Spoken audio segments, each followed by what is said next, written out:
And then the walk expansion.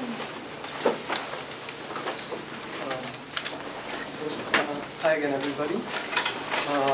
Today we're gonna elaborate on random walk expanders that Prahlad actually already gave us a taste of what these objects are.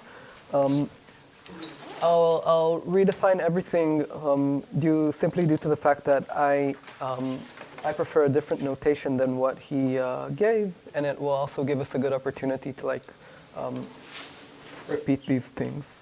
I drew here my favorite example for a simplicial complex, the fish complex, and I also drew its poset diagram, where you actually draw a multipartite graph, right, or a bunch of bipartite graphs where the edges denote incidence, and we remember that we had a process where we first sampled one of these triangles. In this case, it could be uniformly, but it can be in any measure that we choose. And then we uniformly at random sample a path from this triangle all the way down to the empty set. And this corresponds to, from the triangle, choosing an edge uniformly at random, and then choosing a vertex uniformly at random, and then something trivial. And it turns out that this measured process actually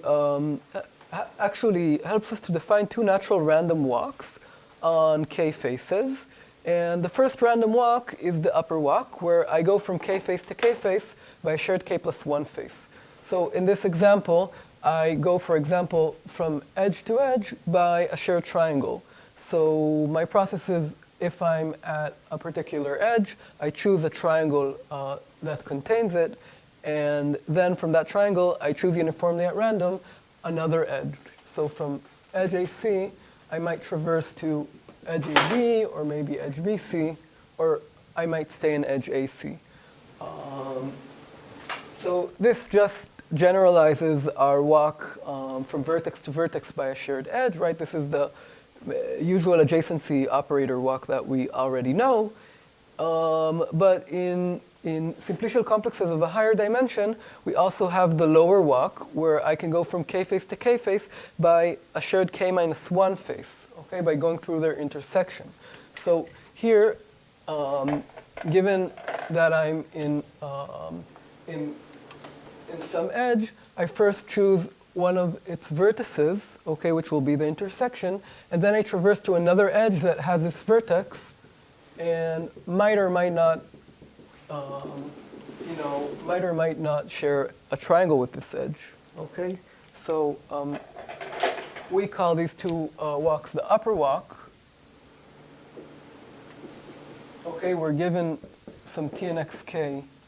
We first sample some s that contains t in xk plus 1. And then independently, we sample some t prime in xk, okay, that is contained in s. And the lower walk is to do the exactly opposite. Given that we have some t in xk, we first sample some intersection r in xk minus 1 that is contained in t. And then we sample t prime that contains r, again in xk. So Prahlad called this one the up-down walk and this one the down-up walk. And the reason he called it that is because actually, as we can see here, we have two independent steps that correspond to two different traversions. From an edge, I first pick a triangle. This is to traverse up. And then from that triangle, I go back to an edge, or from an edge to a vertex, and from a vertex back to that edge. And as you could probably guess, as these are two independent steps, I can actually decompose the adjacency operators of, for this and this to like bipartite adjacency operators that correspond to each of these individual steps.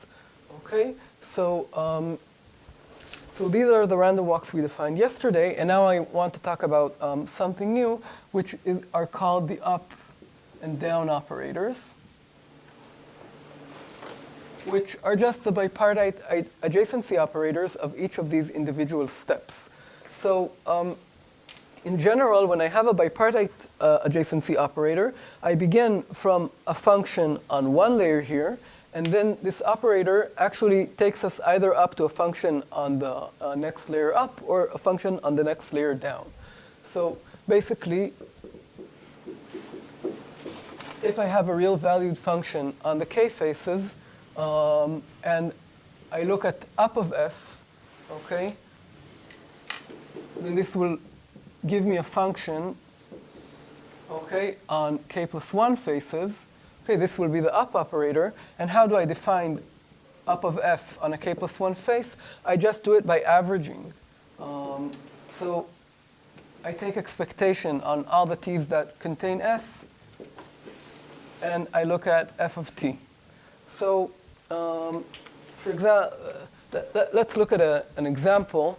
Suppose our function f gives the edge AC, I don't know, -1, -1 maybe on all these edges, 2 in the middle, and 0 on all the edges of this triangle. So if this is our f, then what should be up f on the triangle, say, ABC? Then we just go to this triangle. We see, okay, on AC it gives me -1, on AB it gives me -1, on BC it gives me 2. So it will just be -1 plus 2 over 3. So you can ask yourselves, why am I using here the uniform distribution to take this expectation? Who says that I don't have a different expectation?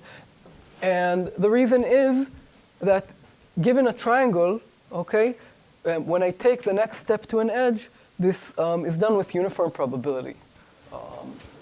So basically, I can write here 1 over k plus 2, just the sum of f of t. So this has a nice formula that doesn't depend on the particular structure of the simplicial complex. D, the down operator, okay, given a function from k faces, actually gives me a function on k minus 1 faces, and it is defined in the same way. If I give it a k minus 1 face, then it takes expectation over all the k faces that contain it and averages out f. And in this case, the averaging out might not be uniform. So for example, if I look at C over here, naively we might expect that because it's -1, 2, and -1, we might get 0. But actually, as we saw in the previous lecture, this edge, since it's contained in more triangles, then it has more weight. And in fact, this is also true even if I condition on this C. So if I look at df, f in that example, on the vertex C, then it will have like 2 times the probability half, -1 times a quarter, -1 times a quarter, where I'm taking these probabilities over the conditional probability of choosing the edge AC or BC or DC, given that I chose the vertex C. So it will be something else. Half, I think. Okay. So these are the up and down operators. And a couple of comments. The first one is that these up and down operators are adjoint to one another. So dk plus 1 is adjoint to uk in these inner products. And the second comment that I wanted to give, which is actually my main point, is that actually the adjacency operator for the upper walk on k faces is just a composition of first doing the up step and then doing the down step. And the lower walk is first doing the down step and then doing the up step. Good. Great. So last time, yes. These are not like boundaries. Oh, okay. Yeah, that's actually a good comment. Historically, I think that people first looked at these operators in like an oriented version on not faces, but what was called oriented faces, and then they had. Then they were accompanied with some additional structure. They were boundary or coboundary operators. And here, once we lose the orientation, we also lose this additional structure. And now we're just looking at them as some averaging, bipartite averaging operators. And we don't have this structure, really. So I want to ask, if you don't have it, do you understand like the algebra of these entire operators? Like what is UK composed with UK minus 1? Is it something? Yeah, so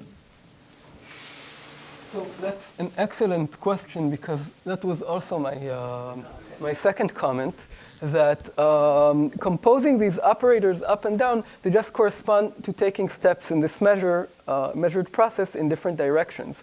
So if I'm doing twice the up step, then I might go from it corresponds to the given B to correspond to just pick a triangle that contains B, and of course I can do the down step at the same time. And in fact, you know, any composition of the up and down steps actually corresponds to some random walk that gets me from I don't know, from I face to a K face. It depends on how much ups and downs I go. Okay, so in fact, once we understand separately the up and the down operators, we can have the tools to understand not only the upper and the lower walk that we define, but also about any walk you can think about that you compose from them. Are the operators reversed? Or, so UK will actually take you down, so if UK of f at S will actually take an average over faces of a lower dimension. Faces of a lower dimension, and then DK will look at kind of faces which you can go up. Yeah. So that seems to correspond to the lower walk rather than the upper walk. No. DK plus 1 UK seems to correspond to the lower walk. So let's take for example the. First apply UK, so you go lower, and then. No, first you apply UK, and then actually first when you apply UK, you actually get a function that goes higher, right? If I'm on the, goes higher. Yeah, and then when I apply DK, I go back lower through this. So, maybe let's look at the example of a graph again. Okay, we did this yesterday, but I think it's useful to do this again. Okay, so if I'm looking at a graph, okay, so now let k be equal 0. Okay, and we're looking just at an arbitrary graph. Okay, so I have a function here.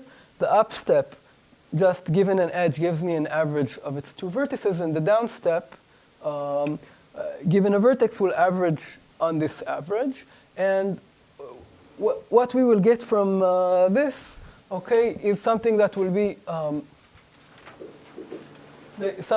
very similar to the adjacency operator. And in fact, with probability half, we will get the same. We will get to the same place, and with probability half, we will just traverse as the usual graph operator, okay? And this corresponds to the fact that because I'm doing these steps independently, then I have a probability of half to stay in place, okay? And the down operator, okay, which is first do down and then do up in the vertex case. So what could it be? I mean, this operator factors through a one-dimensional space of functions, right? So this actually is the projection to the constant functions, right?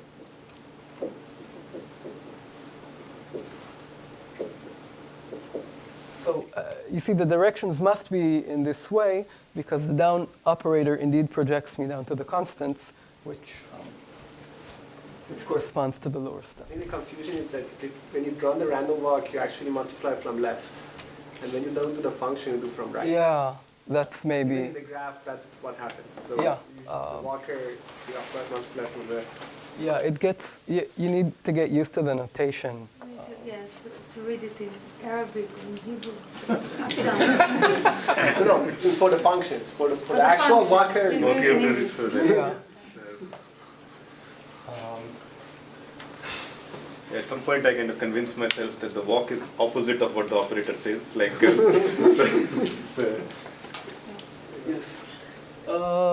so because this thing has a probability of have to stay in place, okay, given a specific function on the vertex, the output of the upper walk relies heavily on the value of the initial vertex. Then these walks, again, they won't be similar, at least when the number of vertices goes to infinity, and then here the probability of laziness will be very small. However, we discussed this last time that in fact, if we look at the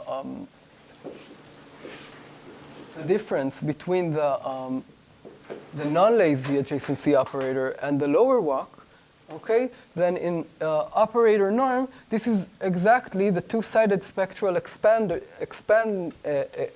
parameter of the graph G. Okay, this will be the second eigenvalue of the adjacency operator. Okay, so we can't say the upper walk and the lower walk are similar here due to the laziness.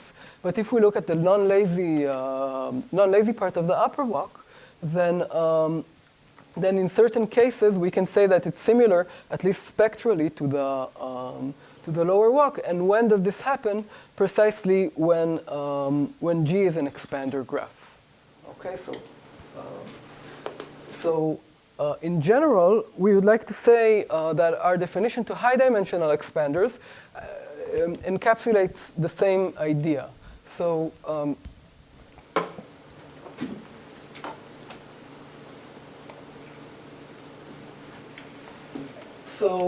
in general, okay, the up-down, okay, or the upper walk from on k faces to k faces, it has a laziness that goes down with k, but is still a constant that depends only on the dimension and not in the specific structure of our simplicial complex.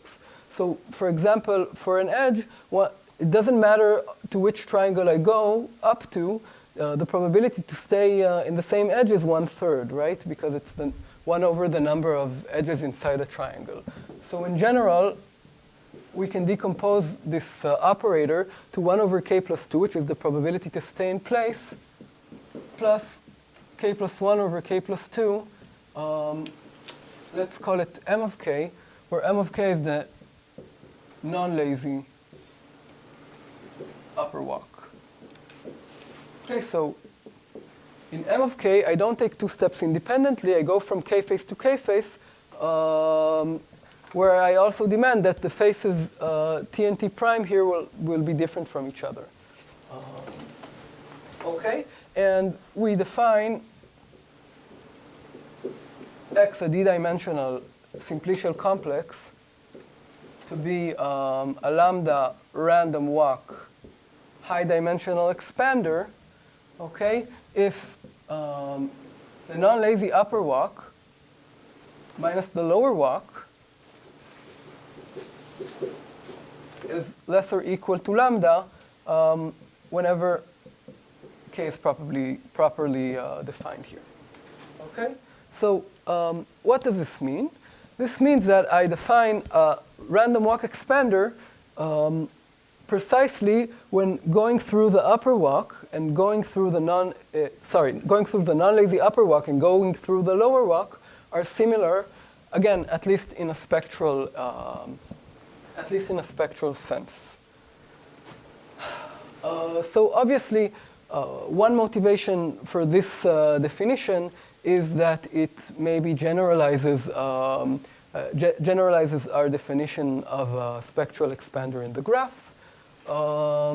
Another maybe motivation to this definition is that the definition that me and Irit discussed last time that dealt with the links was very local in nature. I mean, we maybe don't precisely understand if every link of, say, here a vertex is an expander and the underlying graph is an expander, most of these conditions are very local, and maybe we don't understand so well from these conditions what is the global behavior. And this gives like a much more compact and global definition. And I think one question that comes into mind is what is the relation between random walk expanders and the definition of high-dimensional expanders due to the spectral expansions of the link. So in fact, as Prahlad also discussed this yesterday, we have a theorem that is work with Irit, Yuval Filmus, and of course Prahlad, that these two notions of expansion are essentially equivalent, at least when lambda is very small. So in fact, if x is lambda two-sided high-dimensional link expander, okay, the way we defined yesterday, this implies that x is a lambda random walk high-dimensional expander. And the other way around, if x is a d-dimensional lambda random walk high-dimensional expander, then x is not exactly lambda, but lambda times a constant that depends only on the dimension, two-sided high-dimensional link expander. So what is a high-dimensional link expander? I think yesterday we called this a high-dimensional spectral expander. So sorry for the double terminology. In any case, I want to emphasize that this definition looks at the spectral expansion of the links, while this definition is our new one. So let's spend the next 5 or 10 minutes to actually actually discuss why this is true. Just this is the links and the skeleton also. Yes, the links and the link of the empty set, which is the one skeleton of the whole simplicial complex. Yes? Okay. Do you know if both of these statements are tight? I know if both of these statements are tight. So this is definitely not tight. Okay, even for the complete complex. So is there a complex that this is tight? Where this is tight. I need to think about it. Out of the top of my head, I don't know the answer. So for the first item, why is this true? So let's look at it this way. If I want to show that the upper walk is similar to the lower walk. And what does it mean that lambda is a two-sided spectral expander or link expander? It means that given that I chose the vertex I'm going through, okay, the lower walk is just choosing two edges independently, but given that I'm in that I contain this vertex, okay. But given this vertex, if I choose the upper walk, then going from an edge to an edge, okay, here, which corresponds to going through a shared triangle that, again, already corresponds to this vertex, is just the same as going from a vertex to a vertex in the link of this intersection, okay, through a shared edge. So if we know that in every link we are a two-sided high-dimensional link expander, then these walks locally in every link should be similar. And through Garland's method, we will get that this is actually similar globally. So let's write this down, maybe. And you'll see that at least item 1 is like really repeating the ideas that we also saw yesterday. So what do I need to prove? I need to show, right, I need to show that mk minus ud is less or equal to lambda in spectral norm. And essentially this means that I need to show that the supremum over mk minus ud f with itself is less or equal to lambda. Oh, yes, of course, for f with norm 1. Thank you. And how do I do this? So let's try to calculate mk of f with itself. So this is an adjacency operator from k face to k face. So as we saw yesterday, it corresponds to just choosing an edge in the upper walk, which in our case is just choosing two k faces that have a shared k plus 1 face, and averaging the expression f of t prime. Okay? So you know, it won't hurt for us to think of k as 1. Okay? So we're looking maybe at the edges, the edge upper walk. So now I want to use the Garland method on this expression. Okay? So how do I sample these t's and t primes? So one way to describe it is to first we sample S that is in xk plus 1, which might be a triangle. And then we take t and t prime inside of S that are different from one another. So I can look at this expression and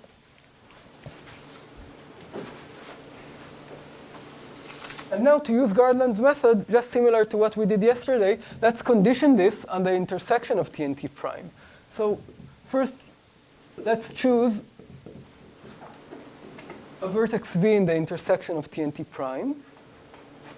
Okay, then we choose a triangle S that's contained in that contains v. Right? This will be like S will be equal to v u in w.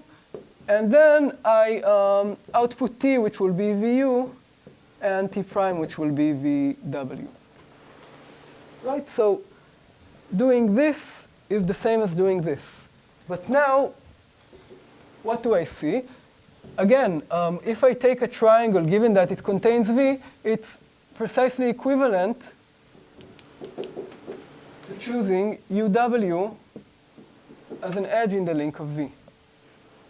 Right, so what I have here is expectation over v, expectation over uw as an edge in the link of v of f of vu, f of vw. So if I denote maybe f superscript v of u to be f of vu like this, then what we actually get is a similar Garland expression. Do you see this? Expectation over v of the inner product in the link. No, I don't see. No. Okay, so I'll write it.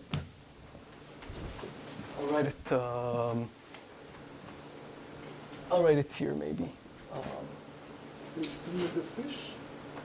What? You still need the fish?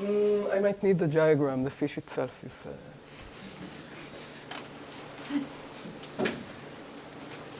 We don't need the fish, but we like it. So what I wanted to say is that taking expectation over v, we're just looking at the expression of AV f superscript v inner product with f superscript v. Right? This is exactly what happens when I do the adjacency operator on f superscript v and inner product it with itself inside the link. Good. So now again we repeat the steps that we did yesterday, and we can write f superscript v of some to be some beta v times the local constant function plus f superscript v perp, right? And then what we get here is that this is an expectation over v of like this beta v squared plus expectation over v of AV FV perp, FV perp. Okay, so let's not do all the algebraic steps again, but in general, due to the fact that the adjacency operator of the local vertices is a very good, is a two-sided spectral expander, this is like, this is killed by it. This is, will be equal, less or equal to lambda, also in absolute value. Okay, and then all we need to do again is to calculate what this beta v is. Okay, and if I look at this beta v,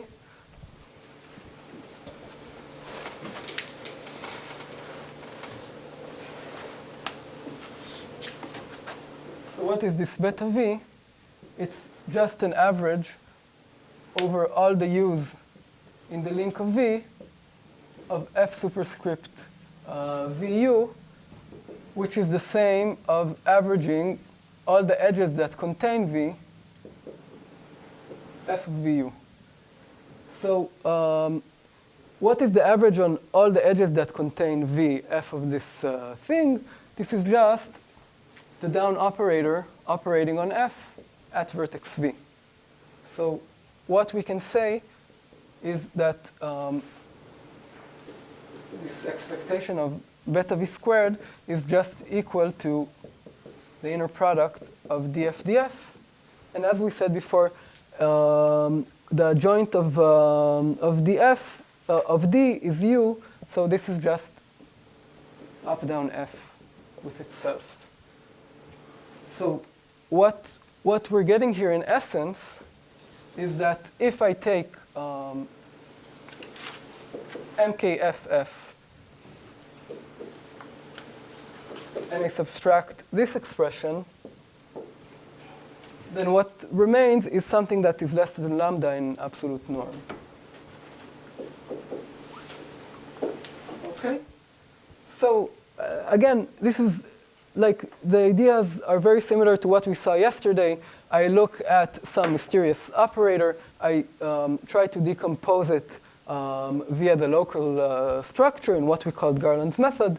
And then all I need to figure out is what meaning does the constant part in this decomposition mean. So in this case, it's just the down operator.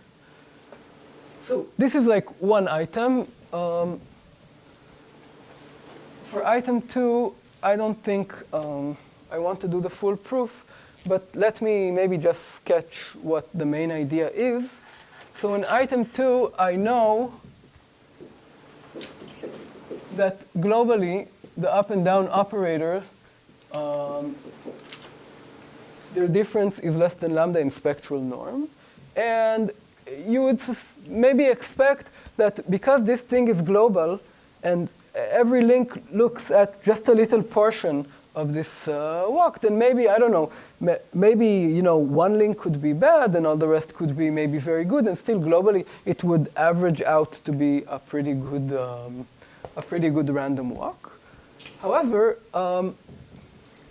notice that if I have like a link of, say, a vertex, and I like realize this link in this diagram, right? Then I can view this link, right? And all the edges I can view this link as just looking at all the edges that are contained in V, and the walk in the link is just the walk in the triangle, given that I'm contained in V. So if I have like an eigenvector of the local adjacency operator, right, I can write it down here, right? This will be f of u, f of w, etc., etc. So now you're assuming that the norm between MK and DG is small. Yes. You're trying to prove. And sorry, yeah, and I'm trying to show that the local eigenvectors of the link must also correspond to small eigenvalues. Right. Just each link is a good expander. Yes, that each link is a good expander. Thank you. So just to repeat again what I want to do. So I want to take an eigenvector of some eigenvalue of the local link. And then the main idea is just that I can globalize it as simply looking at this as a global vector, where for every vertex that, or for every edge that does not correspond to a vertex in the link of V, i.e. that it does not contain V, I just put here all zeros.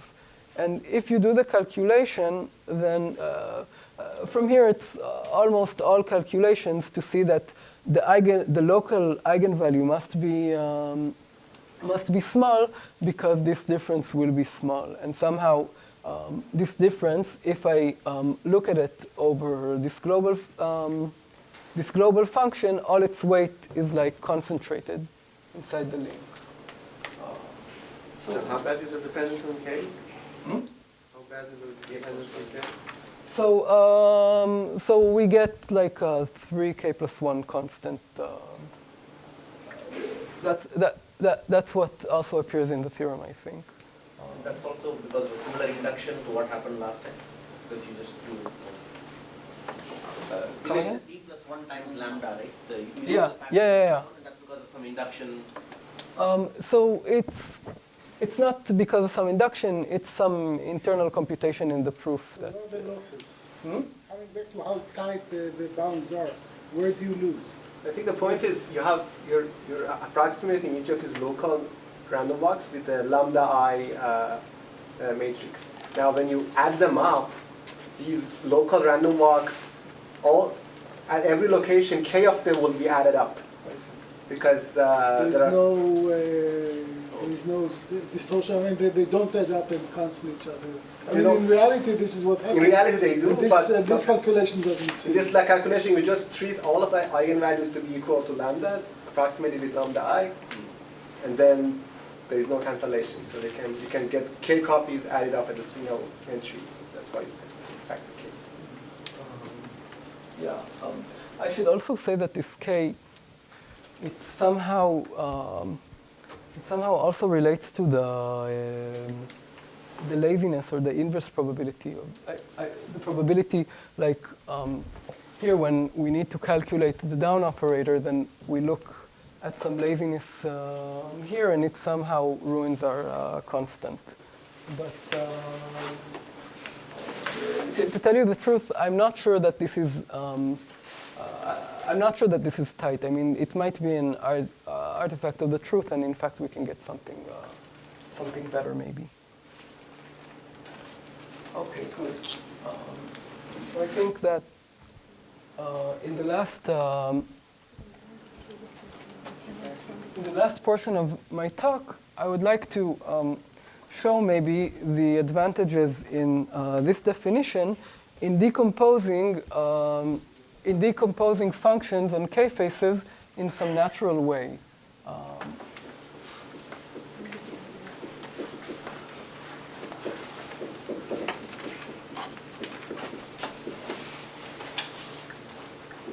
Okay, so it turns out that these up and down steps, or these up and down operators, actually give us a natural way to correspond to decompose real valued functions on k-faces. So, for example, if we have just functions on vertices of a graph, okay, then we use this decomposition again and again. I can always decompose them to their constant part and the part that's perpendicular to the constant part. So one way to look at this composition is to say, okay, the constant part is a function that came actually from the empty set by using this up operator somehow. And the part that's perpendicular to the constant part, it couldn't have come from below, so it must have came from the first level. And in general, we would like to somehow decompose. Now, if we take an f from a general xk, we would somehow like to decompose this f as functions that correspond to maybe functions that came from different lower levels of the simplicial complex. For those of you who are maybe reminded by this, this maybe might resemble a bit the decomposition that we have in the Boolean hypercube, where we can decompose real-valued functions on the Boolean hypercube to their parts according to some characters. And in these characters, we can somehow naturally partition them to characters that come from different set sizes. So in high-dimensional expanders, in general, we have much less structure than the Boolean hypercube. So I guess, it might be too naive to expect that we have characters that are homomorphisms and they, behave well under multiplication, and a lot of good things that maybe come from the vector space structure or group structure, or something like that. However, in high-dimensional expanders, we do have maybe an approximation of some of these properties in a decomposition. So first of all, what do I mean by functions that are that come from a lower level?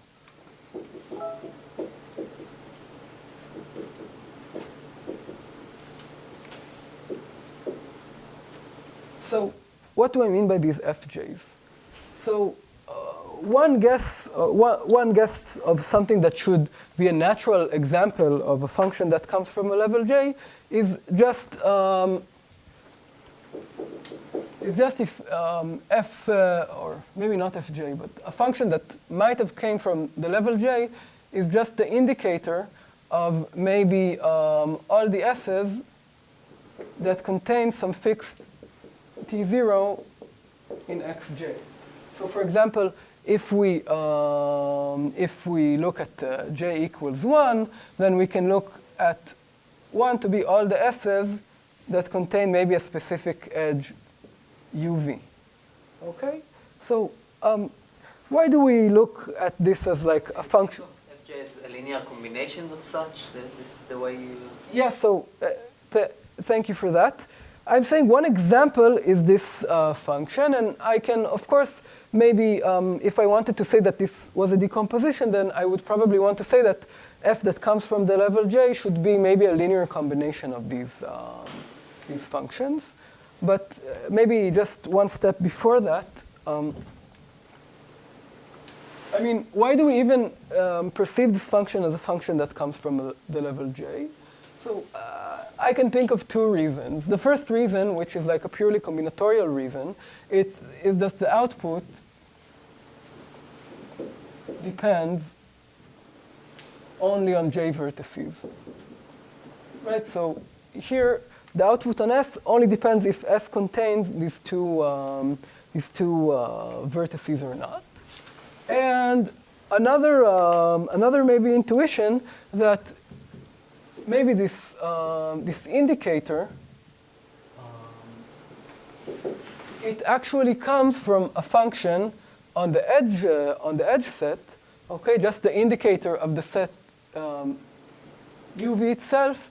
After we've done a lot of up operators on it, taking it from the edge set to the triangle set all the way up to k.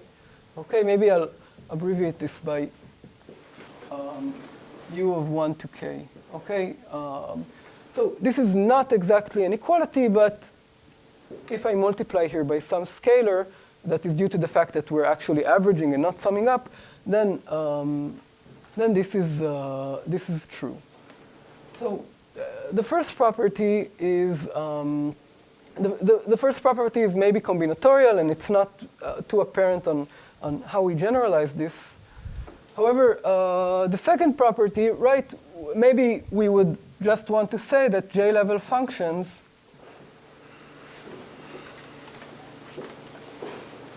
should be like functions on the Jth level that we lifted up from J to K. So, so this is like a naive attempt to define J-level functions or one-level functions, etc. However, one, I think, natural problem arises. Suppose I have a function that I lifted from the edges to the triangle, so I want to think about it as a level 2 function. But who told, how do I know that this function that was on the edges, maybe actually it had a component that came from the vertices, right? So is it a level 2 function? Is it a level 1 function? Is it a level 0 function? This definition is somehow not good enough. But the way we solve it, okay, and this is the actual definition that we need, a J-level function is up from J to K of some function Hj, okay, where Hj does not contain a component that came from below. So for Hj that is perpendicular to all the up J minus 1 of G's. Okay, or this means it's just perpendicular to the image of Uj minus 1. And like from Yotam, this reminds very much of the cohomological things, right? Like this seems to be inspired by these kinds of right, so things that comes from below and need to be perpendicular to. So yeah, you can say that maybe it's you can say that maybe it's inspired by this. But here, I mean, there's no cohomology, right? Because I do 2 times up. I don't get. There is no cohomology, but it's very similar in this sense. That yes. You restrict to functions that are actually like perpendicular to everything that came from below. It's like usually used. Yes. Can you do it inductively? Like you've defined how it works for at the vertex level. So you can do it at the edges by just doing one up. And then that gives you 3 possibilities. Then you do another up and another 3 and 1 extra perpendicular one. So you can keep doing that, right? Yes, yes. Not only that we can, that's what we actually do. So just to finish my sentence here, this is just equivalent. Being perpendicular to to all the image of up is just equivalent to being in the kernel of down. So we actually have a way to check that we're perpendicular to all the image of up. And like you said, our actual decomposition,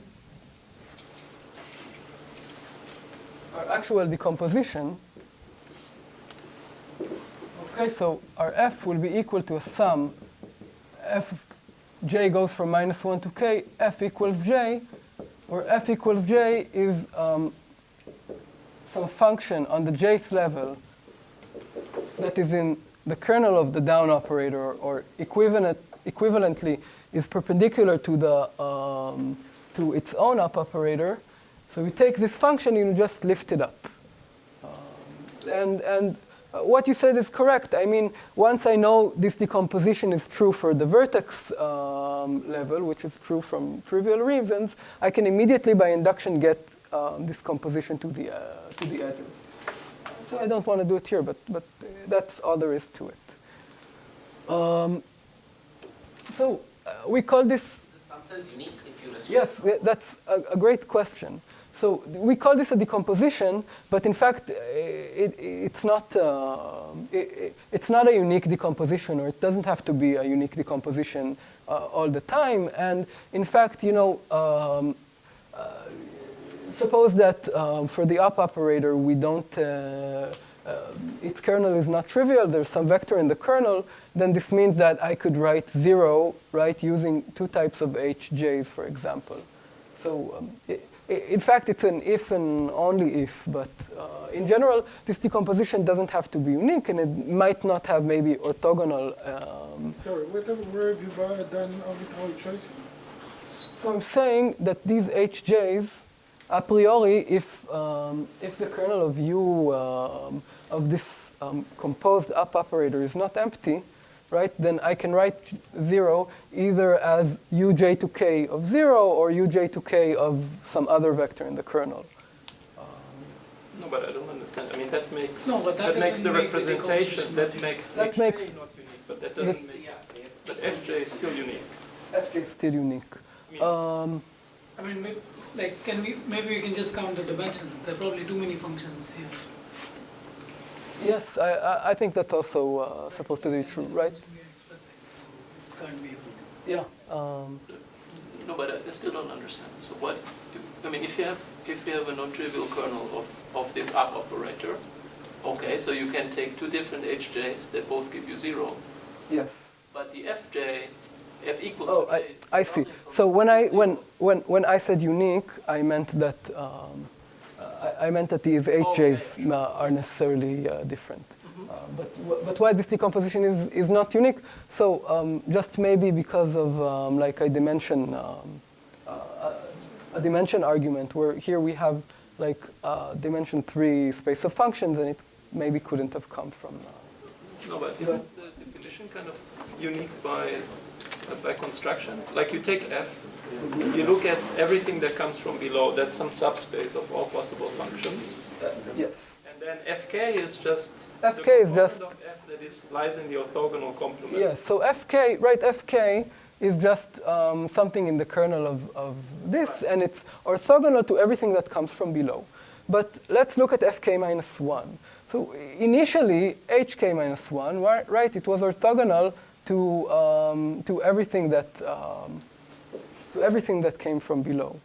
However, this might be orthogonal, but now I'm doing u to this and u to this, and they might not be orthogonal anymore, right? If maybe the kernel is not empty, they might both collapse to the same thing. Okay, so this is not necessarily true anymore. However, what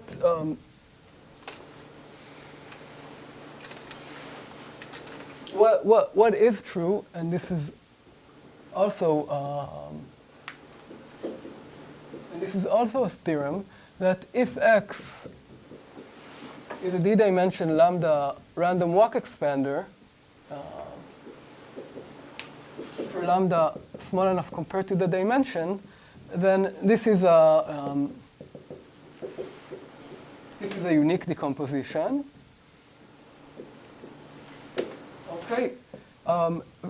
Furthermore, from being unique, this is an almost orthogonal decomposition. Okay, so in general, maybe this U does not maintain orthogonality, but we will get maybe an error here that depends on lambda, and of course, the norms of these functions, which has to be, because if we multiply this by scalar, this grows. And the third, maybe most surprising thing here is that these FJs, if I perform the up operator on them, then these things are approximately eigenvectors with eigenvalues that depend only on the level of the simplicial complex. And when I mean approximately here, again, I mean up to an error that depends only on lambda and of course the size of Fj itself. So what we get in a high dimensional expander, that this decomposition is a decomposition of approximate eigenvalues, eigenvectors. Okay, so they're not exactly a scalar multiple, but they're very close to it. And because this is like a symmetrical form, if they correspond to approximate different eigenvalues, then they will be approximately orthogonal. And this, of course, implies, when this error is small enough, this, of course, implies that the decomposition must be also unique. So I don't think we'll prove this now because the proof is maybe with a lot of signs. But in essence, maybe I'll just say that the proof somehow uses the fact that the up operator is some constant times the identity plus something that looks approximately like the down operator plus maybe some error. So somehow, if I use the up operator, it's just like multiplying by scalar and using the down operator. So somehow I can use like a recursive argument here to use the down operator on these things and then use it on lower levels. Okay.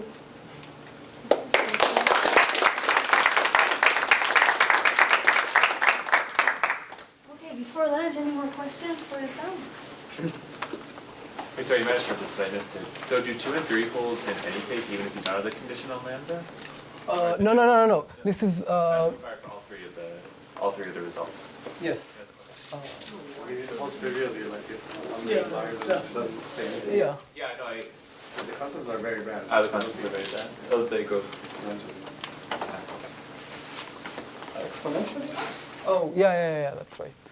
with